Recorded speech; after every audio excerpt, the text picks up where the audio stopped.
আসসালামু আলাইকুম। Parvin fashion and blog চ্যানেলে আপনাদেরকে আরও একবার স্বাগত জানাই। যে যেখান থেকে ভিডিওটি দেখছেন আশা করি আল্লাহর রহমতে ভালো আছেন। আলহামদুলিল্লাহ আমরা অনেক ভালো আছি আপনাদের দোয়ায়। বরাবরের মতো আরও একটি ভিডিও নিয়ে আপনাদের সামনে হাজির হয়ে গেলাম। আজকে কিন্তু কোনো ধরনের সেলাই ভিডিও দেব না, আজকে হচ্ছে একটা ব্লগ ভিডিও শেয়ার করব। তো সকালে গাছগুলিতে পানি দিয়ে দিলাম, বারান্দার গাছগুলোয়। তো তারপর হচ্ছে বাইরে এলাম। তো এখানে একটা যে কলার ছড়ি পড়ে গেছে, তো কলা গাছটা হচ্ছে মরে গিয়েছে। তো এটা কি কলা আপনারা চিনতে পারছেন কি?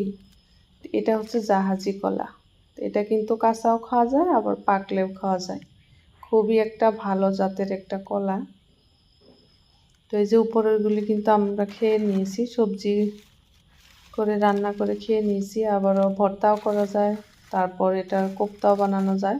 খুবই ভালো লাগে, যে কোনোভাবে খাওয়া যায়। যেটা যে আনাজি কলা যেভাবে খায় এভাবে খাওয়া যায়। এটা আনাজি কলাটা কিন্তু খেতে খুব একটা ভালো লাগে না, জাহাজি কলাটা কিন্তু খেতে খুবই ভালো লাগে। আর এই কলাটা যে খেয়েছেন সে কিন্তু আনাজি কলা খেতে পারবে না, কারণ এই কলাটার যে মজা সেই কলা আনাজি কলাতে কিন্তু সেই মজা নেই। তো আমরা এটা খাই, আমাদের বাড়িতে কিন্তু আনাজি কলা আছে, সেটা আমরা খাই না। তো এদিকে একটা মিষ্টি কুমড়ার গাছ লাগিয়েছিলাম, তো মিষ্টি কুমড়া একটাও ধরেনি। তো এটার শাক তুলে তুলে খেয়ে নিচ্ছি। তো অনেক দিন খেলাম, তো আজকেও রান্না করব দুপুরে। তো নদীর মাছ আছে, সেটা দিয়ে হচ্ছে রান্না করব।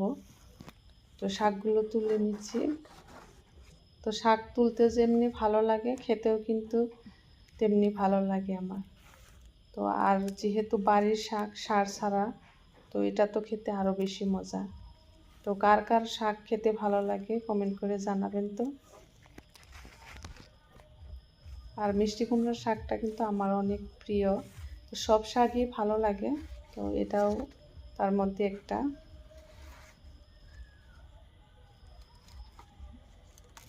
তো এই মিষ্টি কুমড়ার শাকটা কিন্তু শুটকি দিয়েও রান্না করলে কিন্তু অনেক মজা হয়। তো আমি শুটকি দিয়ে একদিন রান্না করেছিলাম, আজকে হচ্ছে মাছ দিয়ে রান্না করব। আর এদিকে দেখতে পাচ্ছেন যে এই যে আরও একটা কলার ছড়ি। তো এরকম আরও 4টা ছড়ি বের হয়েছে মোট। তো এইবারই প্রথম 4টা ছড়ি বের হলো। তো এদিকে যে এটা পরে বের হয়েছে, তো এটার হচ্ছে এই যে থুটা ভেঙে দিলাম। থুটা ভেঙে দিলে কলা বড় হয়। তো এটার থুর কিন্তু খাওয়া যায় না, খুবই তেতো। তো এটা আমরা খাই না, ফেলে দিই।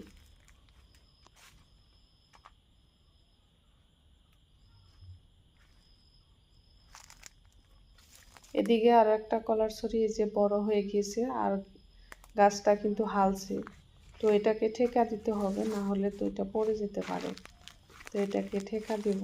তো এখানে পুরনো বাঁশ পড়েছিল, সেটা দিয়ে ঠেকা দিব। তো এই কাজগুলো করছিলাম, আর আপনাদের ভাইয়ার কথা মনে হচ্ছিল যে উনি বাড়িতে থাকলে এই কাজগুলো আর আমাকে করতে হতো না, তো উনি করতো।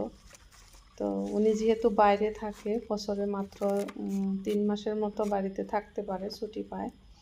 তো তার আশায় থাকলে তো আর আমার হবে না। তো বাড়ির ছোট বড় যেগুলো কাজ আছে, যেগুলো করতে পারি আমি, সেগুলো তো আমাকেই করতে হয়। যেটা না পারি সেটা কামলা নিয়ে করি বা অন্যকে দিয়ে করাই। তো এই যে বাঁশ দিয়ে ঠেকা দিয়ে দিলাম, এখন আর এটা নষ্ট হবে না। যদি ঠেকা না দিতাম তাহলে কিন্তু পড়ে যাওয়ার চান্স ছিল। তো পড়ে গেলে তো কলার ছড়িটা নষ্ট হয়ে যাবে। তো 4টা ছড়ি বের হয়েছে, তো ভাবছি 3টা বিক্রি করে দেব, কারণ এতগুলো তো আর খাওয়া যাবে না। তো একটা ছড়ি হচ্ছে খাবো আমরা। তো আমাদের কিন্তু সবাই পছন্দ করে এই কলাটা, বাচ্চারাও খায়, সবজি রান্না করলেও খায়, ভর্তা করলেও খায়।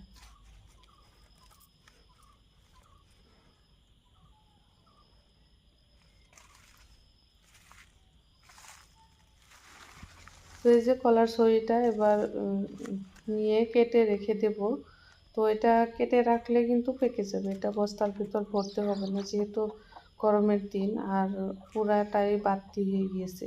তো বেশি দিন লাগবে না, 2 দিন থাকলে কিন্তু এটা পেকে যাবে। তো এই আনার সময় দেখেন একটা ভেঙে গেল। তো এটা কেটে নেব এবার। তো এই যে কেটে নিয়েছি, 4টা ফানা বের হয়েছে, অনেকগুলো কলা হয়েছে। তো এটা একটা আনারস, এই প্রথম আমাদের বাড়িতে হচ্ছে একটা আনারস হয়েছে, সেটাও পেকে গেছে। তো এটাও তুলে নিয়ে আসলাম। এদিকে হচ্ছে শাকগুলো বেছে দুপুরে রান্নাটা করে নিছি। তো দুপুরে হচ্ছে এই যে নদীর মাছ ছিল অল্প একটু 3 পিস, সেটা দিয়ে শাক দিয়ে রান্না করছি। আর হচ্ছে ছোটো মাছ ছিল, এটা হচ্ছে সরসরি করে নিয়েছি। তো এই ছোটো মাছটা কি মাছ ধরতে পারছেন নাকি? যদি ধরতে পারেন তাহলে কমেন্টে বলে দিবেন। তো এদিকে রান্না করতে করতে একটু খিদে পেয়েছিল, তো ফ্রিজ থেকে এই যে ঠান্ডা ঠান্ডা আম বের করে নিয়েছি। এটা তো আমার খুবই একটা প্রিয় ফল। আম খেতে কিন্তু আমি অনেক ভালোবাসি, আম খুব খাই আমি, খুব ভালো লাগে। তো আজকের ভিডিওটি কেমন লাগলো প্লিজ কমেন্ট করে জানাবেন। আজকে এই পর্যন্ত। আল্লাহ হাফিজ, সালামু আলাইকুম।